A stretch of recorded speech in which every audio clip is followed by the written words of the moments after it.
මේ අටපුසිතන්ගේ ඉම්හාන මාසේ පඨමස්මින්ගේ කඨෝපමං ධම්ම වරන්නතේ සයි නිපාන ගාමින් පරමං ඉදම්පි බුද්ධේ රතනම් පනිතං ඒතේන මල්ල රජදරුවන්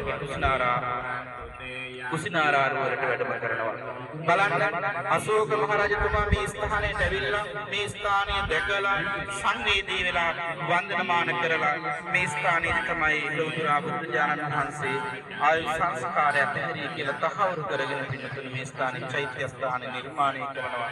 ඒ වගේම අශෝක කුරුණක් නිර්මාණය කරලා තියෙනවා. මේ අශෝක කුරුණ හරි ශිවසේසී ආදරණීය අම්මතාත් ලලාට පාත්‍ර ඒ සේදවාලන මංගල මහසෑය තත්පත්ලා තියෙන ලලාට පාත්‍ර බොහෝ කාලයක් ආරක්ෂා කරගෙන වැඩිහිටිය කියලා කියන්නේ ඉන්නේ විශාල මහනුවර කූටාදර්ශනාවයි.